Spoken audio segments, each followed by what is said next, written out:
મહુવા શહેરની સોસાયટી વિસ્તારોમાં પાણીની પળોજણ યથાવત. ક્યાંક પાણી નથી આવતું તો ક્યાંક પ્રેશરથી પાણી નથી આવતું, ક્યાંક લાઇનમાં ભંગાણ છે તો ક્યાંક ગંદકીવાળું પાણી આવી રહ્યું છે. મહુવા નગરપાલિકા દ્વારા અપાતા પાણીની સમસ્યાને લઈ સોસાયટી વિસ્તારના રહીશો હેરાન પરેશાન થઈ રહ્યા છે. ક્યાંક પાણી મળતું નથી તો ક્યાંક પાણી આવતું જ નથી, ક્યાંક પાણી પૂરતા પ્રેશરથી નથી મળતું તો ક્યાંક ગંદકી વાળું પાણી આવે છે, ક્યાંક પાણીની લાઈન તૂટેલી છે તો ક્યાંક ટાઈમ ટેબલ વગર પાણી આપવામાં આવે છે. આવી તમામ પાણીની પળોજણને લઈ મહુવા શહેરના સોસાયટી વિસ્તારના રહીશો હેરાન પરેશાન થઈ ટેક્સ ચૂકવીને પણ અગવડતા ભોગવી રહ્યા છે. પાણીની પારાયણની જો વાત કરીએ તો મહુવા શહેરની સોસાયટી વિસ્તારોમાં તમામ જગ્યાએ મહુવા નગરપાલિકા દ્વારા અપાતા પાણીની અનિયમિતતા છે. વળી આ પાણી પૂરતા પ્રેશરથી પણ મળતું નથી અને જો પાણી આવે તો ગંદકીવાળું અને ફોગ એટલે કે ફીણાવાળું પાણી આવે છે. અને આવા ખરાબ પાણીને લઈ મહુવા નગરના લોકોનું આરોગ્ય પણ જોખમાઈ રહ્યું છે. મહુવા નગરપાલિકાને ટેક્સ પણ ચૂકવવાનો અને ગંદકીવાળું પાણી ખરાબ પાણીનો ઉપયોગ કરી બીમારી નોતરી આર્થિક ભારણ પણ ભોગવવાનું. મહુવા શહેરમાં આવી પાણીની પળોજણને લઈ હજારો ફરિયાદો છે, પણ સાંભળે કોણ?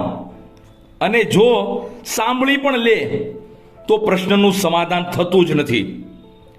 ટેક્સ ઉઘરાવતી મહુવા નગરપાલિકા પ્રાથમિક સુવિધા આપવામાં ક્યાંક ને ક્યાંક ઊણી ઉતરી રહી છે. આપ અત્યારે જે સ્ક્રીન પર જોઈ રહ્યા છો તે આંબેડકર ચોકના છે, જ્યાં છેલ્લા ઘણા સમયથી પાણીની લાઈન તૂટેલી છે, પણ કોઈને આ બાબતે ધ્યાન દેવું જ નથી. ભલે પાણી ઢોળે, ભલે જે થવું હોય થાય. આપણે આજે વાત કરવાની છે મહુવા નગરપાલિકાના વોર્ડ નંબર 8ની, જ્યાંના નગરસેવક પ્રમુખ તરીકે પોતાનો કાર્યભાર સંભાળી રહ્યા છે. તો ચાલો મારી સાથે વોર્ડ નંબર 8માં મહુવા શહેરમાં નગરપાલિકાને છેલ્લા ઘણા સમયથી જાણે કોઈની નજર લાગી ગઈ હોય તેવો વહીવટ દિન પ્રતિદિન બગડવા લાગ્યો છે.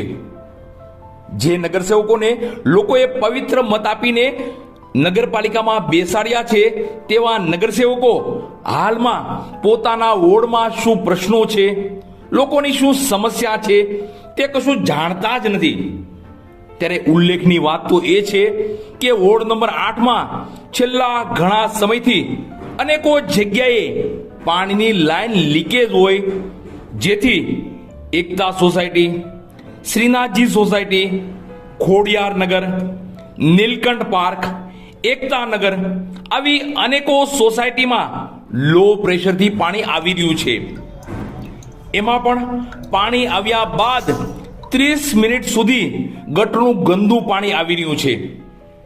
ત્યારે લોકોના આરોગ્ય સાથે ચેડા પણ થઈ રહ્યા હોય તેવું લાગી રહ્યું છે. અને આ 30 મિનિટ બાદ લો પ્રેશરથી પાણી આવતું હોય, જેથી લોકોને પાણી પર પૂરતું મળતું નથી.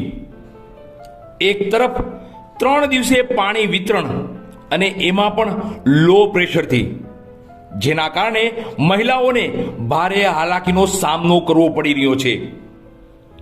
હાલ ઉનાળાની શરૂઆત થઈ ચૂકી છે, પાણીનો ઉપયોગ પણ વધુ હોય, ત્યારે તંત્રએ વધુ પાણી મળે તેવા પ્રયત્નો કરવા જોઈએ. પરંતુ મહુવા નગરપાલિકામાં કંઈક ઊંધું. વોર્ડ નંબર 8માં લો પ્રેશરથી અને ગટરનું ગંદુ પાણી આવી રહ્યું છે. આવી તમામ સમસ્યા વોર્ડ નંબર 8ની છે. અને વોર્ડ નંબર 8માં 4 નગરસેવકો ચૂંટાયેલા છે, જેમાં એક તો પ્રમુખ તરીકે પોતાનો કાર્યભાર પણ સંભાળી રહ્યા છે. છતાં પણ આવી સમસ્યાઓ નજરે પડતી જ નથી. તે કેટલા અંશે યોગ્ય ગણાય? પોતાના વોર્ડમાં સામાન્ય પ્રશ્નનો ઉકેલ ન આવતો હોય તો મહુવા શહેરનું શું થશે? હવે જોવાનું એ રહ્યું મહુવા નગરપાલિકાના પ્રમુખ આ બાબતે વહેલી તકે ક્યારે યોગ્ય કરશે.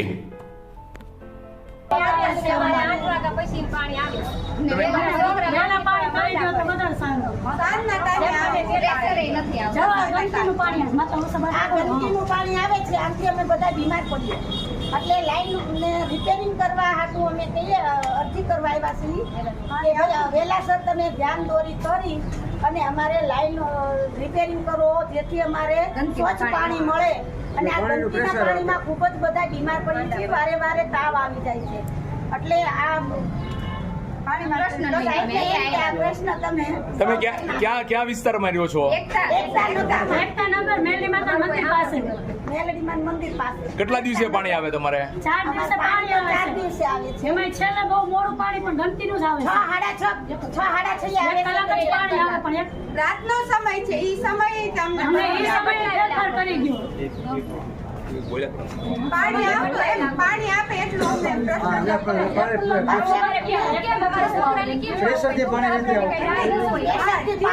આપે. હાવ ધીમું પાણી આવે છે.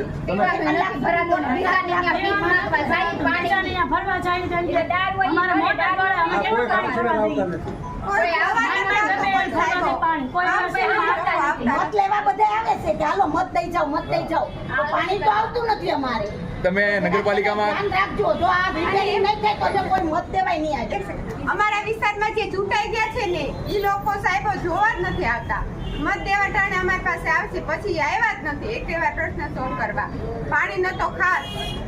નગરપાલિકામાં તમે કોને રજૂઆત કરી? ચીફ ઓફિસરને. ચીફ ઓફિસર સાહેબ છે ત્યાં આવ્યા છે. શું કીધું એને? એને કીધું સાંજના 5:30 અમે આવી જશું જોવા અને પ્રશ્ન સોલ્વ કરી આપજો સાહેબ, એવું કીધું છે. વહેલી તકે કરી આપે તો વધારે.